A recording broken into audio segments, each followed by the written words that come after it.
다 같이 말씀 보시겠습니다. 오늘 주신 하나님의 말씀은 마가복음 6장 30절에서 44절까지의 말씀입니다.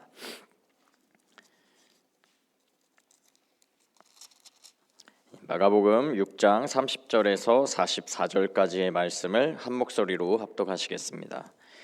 사도들이 예수께 모여 자기들이 행한 것과 가르친 것을 낱낱이 고하니 이르시되 너희는 따로 한적한 곳에 가서 잠깐 쉬어라 하시니 이는 오고 가는 사람이 많아 음식 먹을 겨를도 없음이라.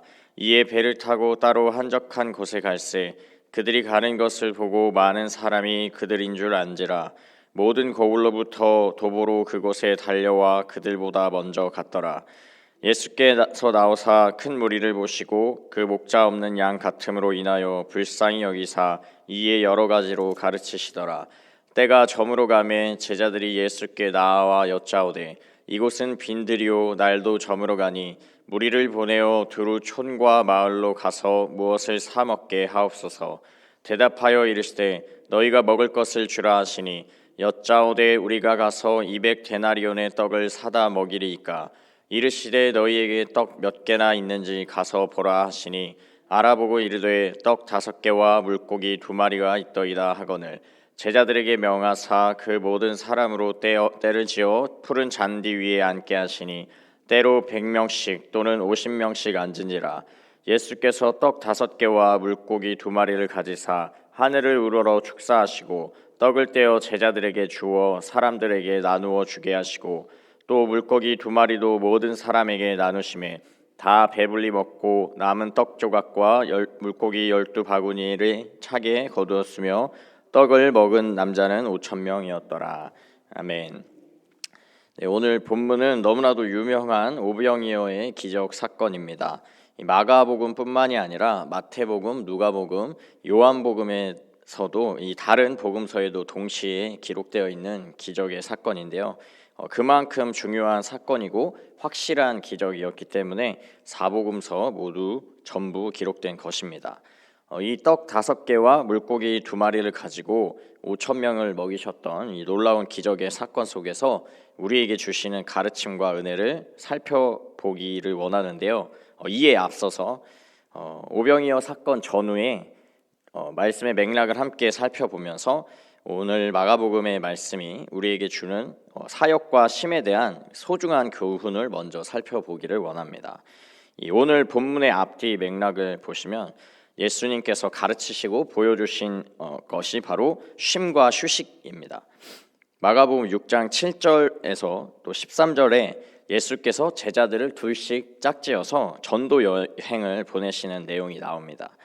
그리고 그들이 그 전도 여행을 성공적으로 마치고서 다시 예수님께 모여 자기들이 행한 것과 가르친 것들을 신이 나서 기쁨에 겨워 보고하는 것으로 오늘의 말씀이 시작이 됩니다. 물론 제자들의 이 전도 여행을 통해서 많은 사람들이 돌이키고 회개하며 사람들의 삶 속에 문제와 어려움이 해결되고 하나님의 나라가 확장되는 큰 역사가 이루어진 것은 부정할 수 없는 사실입니다. 하지만 우리가 기억해야 할 것은 이 제자들의 사역과 성공의 그 역사의 비결이 제자들 스스로에게 있지 않았다는 것입니다. 그들의 사역의 성공의 원동력은 그들을 보내신 예수님의 능력이었고 하나님의 능력이었습니다. 만약 이 시점에서 제자들이 잠시 쉬어가지 않았더라면 이 제자들에게 몇 가지 문제가 생겼을 수도 있었을 텐데요. 먼저는 이 사역의 큰 성공으로 인해서 제자들은 그 모든 성취가 자신들의 수고와 노력으로 이루어진 것이라고 착각하고 그 모든 공로를 자신들에게 돌릴 수도 있었을 것입니다. 또 한편으로는 이 큰 사역의 성공과 기쁨으로 인해서 자신들의 육체적인 또 정신적인 한계를 다 알지 못한 채 더 큰 성취와 성공만을 쫓아서 자신을 소진하고 금세 지치고 탈진하여서 이 맡겨진 사명을 끝까지 감당하지 못했을 수도 있었을 것입니다. 예수님께서는 이 모든 것을 잘 아셨기 때문에 사역의 큰 성취와 성공으로 들뜨고 신나 있는 제자들에게 따로 한적한 곳으로 가서 잠깐 쉬라 말씀하신 것입니다. 열심히 수고한 만큼 재충전의 시간이 반드시 필요하기 때문에 일과 쉼의 균형을 맞춰 주신 것입니다. 이 오병이어 기적 이후에도 예수님께서 본인 스스로도 친히 제자들을 먼저 보내시고 또 무리들과 작별하시며 홀로 있는 시간, 이 사역을 잠시 내려놓고 재충전의 시간을 가지는 모습을 보여주시는데요. 하나님의 아들이시며 그리스도이신 예수님께서도 그 사역에 있어서 쉼과 재충전의 시간이 필요한 것을 보여주고 계신 것입니다. 하물며 우리들은 얼마나 그러한 시간이 필요한 것인지 알며 주님 주신 사명을 감당함에 있어서 일과 쉼의 균형을 조화롭게 이루는 지혜를 가져야 합니다. 이 하나님 맡겨주신 사명, 그 사역을 더 잘 감당하기 위해서 더 큰 창조성으로 그 일을 감당하기 위해서 쉼의 시간을 갖는 것뿐만 아니라 이제 그 시간을 어떻게 보내는가도 매우 중요한 문제인데요. 여러 가지 쉼의 모양과 방법이 있겠지만 주님께서 친히 보여주신 방법은 고독의 시간 속에서 기도를 통해 하나님과 친밀한 교제를 갖는 것이었습니다. 사역의 대상인 무리들 혹은 사역의 동역자들인 제자들과도 떨어진 고독의 시간과 장소를 따로 마련하셔서 일과 사역에만 너무 집중된 시선을 좀 더 객관적으로 멀리서 바라보는 모습을 보여주셨습니다. 그리고 보여주기 위한 기도, 일을 위한 사역을 위한 기도가 아니라 사역의 목적이 되시고 주체가 되시고 또 원동력이 되시는 하나님께 나아가 1대1로 진솔한 기도를 드리며 그 관계를 깊은 관계를 교제를 누리는 모습을 보여주셨습니다. 혹여라도 하나님보다 사역이 앞서 있다면 그 우선순위를 다시 하나님께로 돌이키며 하나님 안에서 쉼과 안식을 누리며 영혼과 육체의 재충전을 얻고 맡겨진 사명을 하나님의 능력으로 끝까지 감당할 새 힘을 얻으시기를 소망합니다. 예수님께서 친히 보여주신 고독과 이 기도의 시간을 통한 하나님과의 이 친밀한 교제를 누리시며 일과 쉼의 적절한 균형을 맞춰가며 맡겨주신 하나님 나라의 사명을 온전히 감당해 나가시는 모두가 되시기를 소망합니다.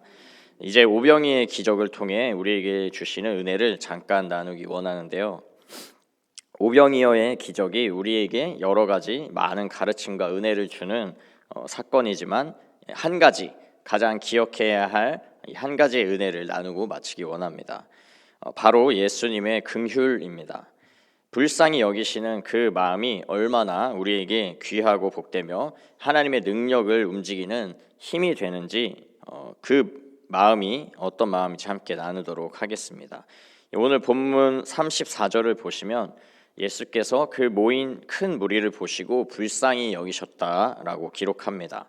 여기서 불쌍히 여기셨다는 단어는 헬라어 스플랑크 니조마이라는 단어로 장이 끊어질 만큼 고통스럽다는 의미가 있습니다.